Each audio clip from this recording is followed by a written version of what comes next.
She's such a little DJ, get that quick. My street, but on the freeway. Turn that trick to make a little leeway. Beat that Nick, but not the way that we play. Dogtown, bloodbath, ribcage, softail. Standing in line to see the show tonight. Doing her own thing.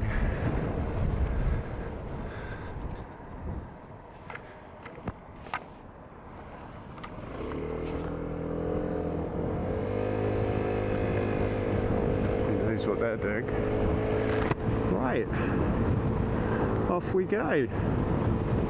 This won't be a whole video of me just driving like the last couple have been, because I'm conscious that you probably have a life if you're watching my videos, and as relaxing and pleasurable as it is to watch somebody else ride a motorbike, you might have other things to do.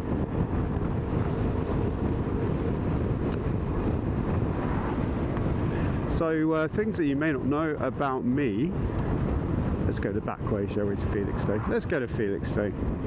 I hear you say, oh no, let's go to Aldborough. Yeah, let's sort of go in that direction. So things you might not know about me. I'm actually the pastor of a Baptist church. And I've been a Christian since I was 17 years old, 18 years old. Well, just before my 18th birthday, actually. Oh, I am all over the place this morning. Yeah, so I'm a pastor. It's my job, and well, it's not really a job; it's a calling, and I've been doing that since 2011, so a few years now, 13, coming into my 14th year in December. Before that, I was in sales and account management for a telecoms and IT firm. Strangely, I still get people in the church bringing their mobile phones for me to fix, even though although I did repair mobile phones for about 2 years, that certainly is not my area of expertise. And they were like old school Nokias, you know, like a 3310 or a 6310i. So quite basic really compared to what's on the market today. Although, yeah, those skills are obviously transferable, and I do occasionally repair iPhones when they get broken in our household. And yeah, I don't know, maybe you don't have faith, maybe you're not a spiritual person, and the concept of faith seems a bit alien to you, or naive, or maybe you're even anti. All I'd say is I was definitely in that camp at one point. That was definitely probably how I would feel about faith and God and the Bible. I certainly had no interest in Christianity at all. It was not on my radar in any way, shape or form.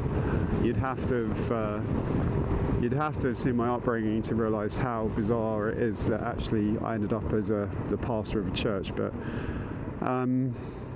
yeah, I was in a job I didn't really like, but I was going to church, so I had some neighbours move in who were Christians, and one day they invited me to church, and they seemed like nice people, so I went along just to be polite, really. And it sort of became a habit, but right deep down inside of me there was always sort of an inquisitiveness, because I wasn't really sure. I couldn't really say for certain whether I believed or not in God, and I think I always had a sort of core belief, but it never really got any deeper than that. And yeah, I remember going to some of those services. There was an Irish pastor who's no longer with us, sadly, but he was really passionate, and I was really challenged by what he was saying, and the notion of original sin certainly wasn't something that I'd ever heard before, and I'd certainly never heard much about the cross. I'd never really heard much about who Jesus is and what the Bible teaches about him being God's rescue plan for humanity. And so it was all very new and all very fresh, and yeah, it was certainly a period when it made me think and question a lot of things, and I think actually that's a healthy thing to do. It's always good to be asking questions, but it wasn't. That was really all it was to begin with. I went to be polite, and I was asking those questions, and I didn't really expect to find any answers until there was this one day when I found myself praying. I literally closed myself off in this room at my workplace, and I started praying. And all I can tell you is there was a genuine desire for me to talk to God. Like, I wasn't doing it out of like a religious routine. I genuinely was praying to God. It was about a work situation actually, and just saying sort of like, God, if you're there, I need you to change my work situation. And then as I prayed, I became aware that I wasn't in the room on my own, but actually absolutely the tangible manifestation of God's presence just was so real. Like, I knew that God was there. I can't explain it in any other way than I went from not knowing if God was there to knowing that God was there absolutely, and that sort of awareness of God's presence in the moment, like it was transformational. Because when you realize that God exists, like when you acknowledge it at least, then so much that has so many powerful implications on the rest of your life. And so for me, I remember finishing that prayer, and actually I went from asking God to rescue me in my job to asking him to forgive me of all the wrong I'd done. And I wasn't the worst person in the world, but the more you listen to and read the Bible, the more you hear about sin and what sin actually means, missing the mark that's required. And we all miss that mark, unfortunately. The more you realise that you need rescue, and so in that moment I surrendered my life to God, and I asked Jesus into my heart. I'm trusting in him as an adult. My hope for getting to heaven, it's quite freeing and liberating, because when it comes to one day getting to heaven, I know now actually that it's not about what I can do. It's not about performance. I was never really that great at exams and passing tests. And I know now that that's not what it's about. That it's all about what Jesus has done and his death on the cross for me. So yeah, that changed my life. Sorry, this wasn't meant to be a sermon, but yeah, it changed my life. And actually the next day I got fired, which is classic. God, please help me in this job and like help deal with this situation, and he did. I lost my job. How's the audio, by the way? Is it any good? Let me know in the comments. So once again, I'm using the DJI Osmo Action 2, which I realised the other day, if you use the abbreviation, it's DOA, Dead on Arrival. Not a very encouraging acronym for DJI Osmo Action.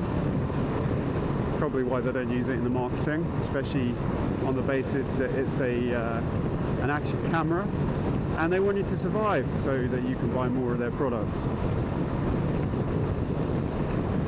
I'm using this little Atlas cruise control device at the moment, which it's good. Well, I can take my hand off the accelerator and it keeps going, which is a problem. Let me take it off a second. it is a problem when the cars in front slow down, but that's true of most cruise controls, isn't it?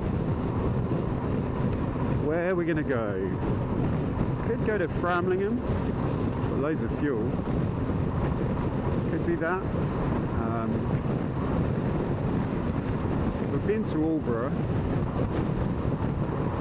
I don't know. Let's go to Framingham. Yeah, let's go to maybe Framingham Castle. That'd be interesting. So this is Framingham in all of its glory. Fram, as they say.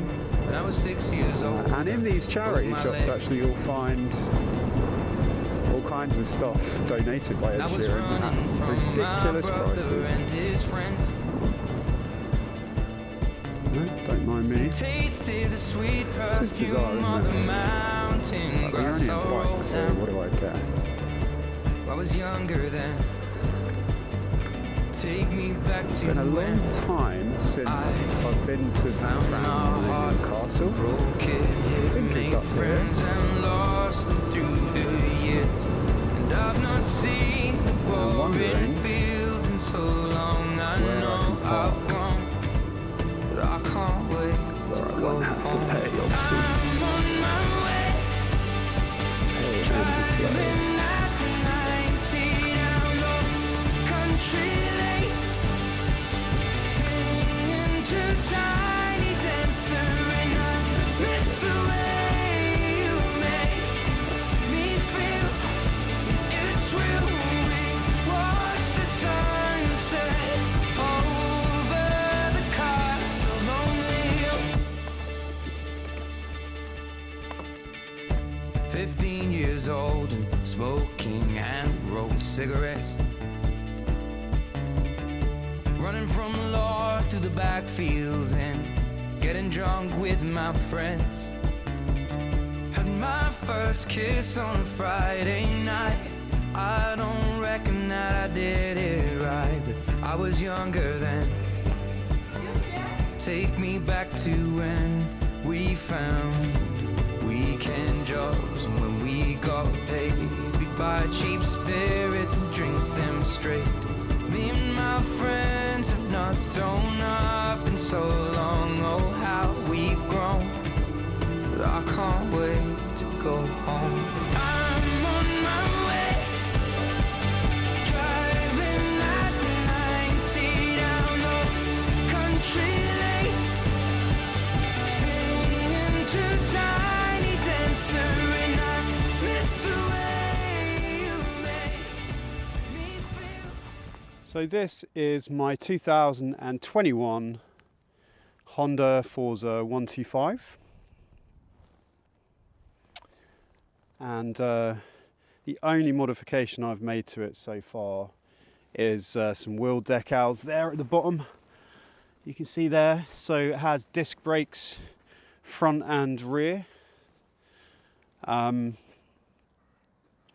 Has, I think it's a 15 kilowatt engine.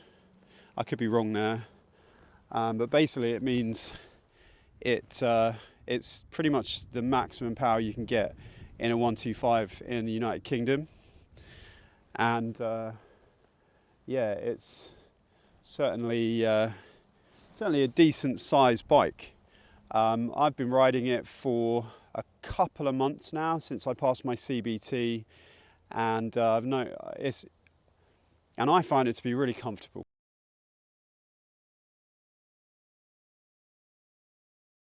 Made a couple of modifications to it. I've added the Shad SH39 back box, and I've also put some wheel decals on it. So far this has been a really good bike for me. I've not noticed any real problems except for the suspension, which could be improved. It's an expensive bike, but it's got really good features. I like the screen that you can raise and lower. So this is the basic controls as you look at the bike. You've got the high and low beam buttons here.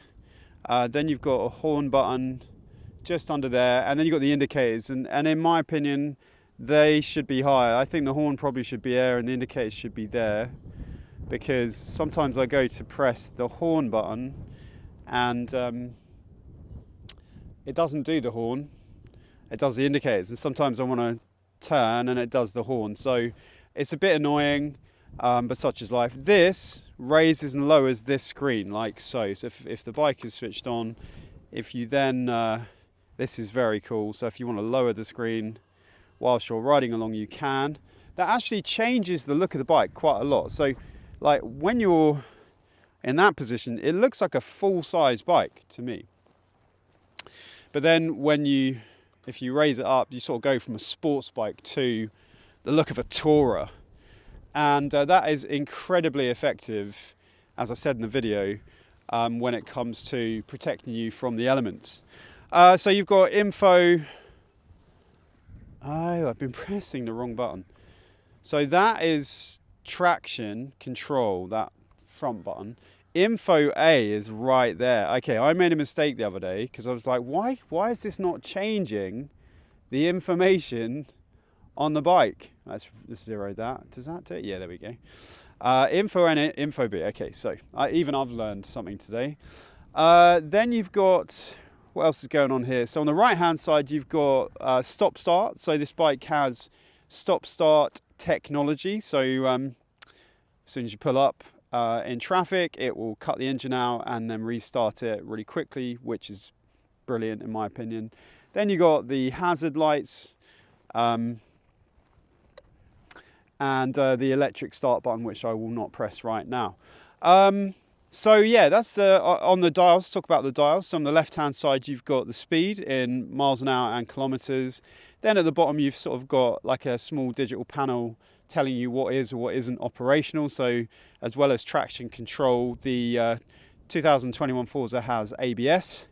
And then you've got things like air temperature, don't know if you can see that, battery, what voltage is in the battery, total miles, then a trip computer, elapsed time, a digital representation of fuel and engine temperature and time, and then on the right hand side just sort of standard analog rev counter. So that's sort of the front of the bike. You've got these really cool and very good lights and indicators built into the mirrors. And then as you come back, let me move my crash helmet out of the way. Got some really, really good storage. Actually, I'll pop that up there. So I've got some really good storage under the seat. Look at that. So you can fit 2 full-size crash helmets in that space, which is more than enough for most people. But I really wanted to have some extra storage, so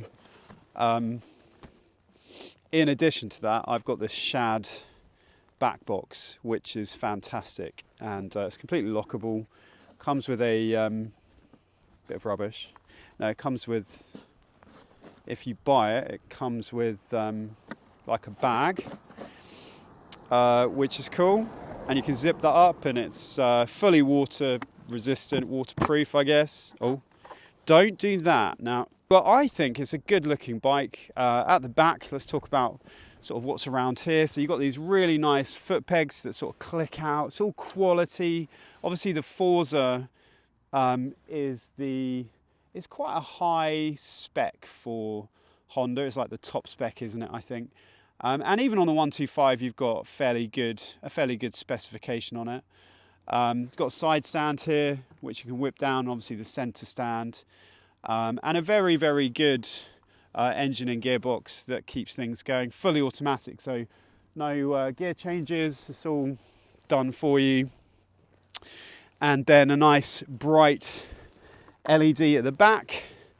A good exhaust, not great, but it's all you need, with a nice plastic protection so you don't burn yourself. The only thing I've noticed that people say is that this, and you can sort of see it starting on my bike, this part of the exhaust gets rusty quite quickly, and obviously that's not ideal. But yeah, all in all, a really capable 125 bike, very comfortable for cruising on short or long journeys, and something that I've been really impressed with it actually. So if you've got any questions or comments about the bike, if you think I should rip the wheel decals off because they look cheap and tacky, let me know. Comment in the comment section. But I've just really enjoyed using the bike so far, and certainly it's been good for me. It's not ultra quick. It will do, I guess, around 70, 75 miles an hour, 80 a push, but who really wants to go 80 miles an hour on a 125 bike on UK roads? I don't think I do, to be honest. I've really enjoyed using the bike, and I think it's a lot of fun, and it's very comfortable, and hopefully it'll be a good stepping stone to my full bike license. That's the plan.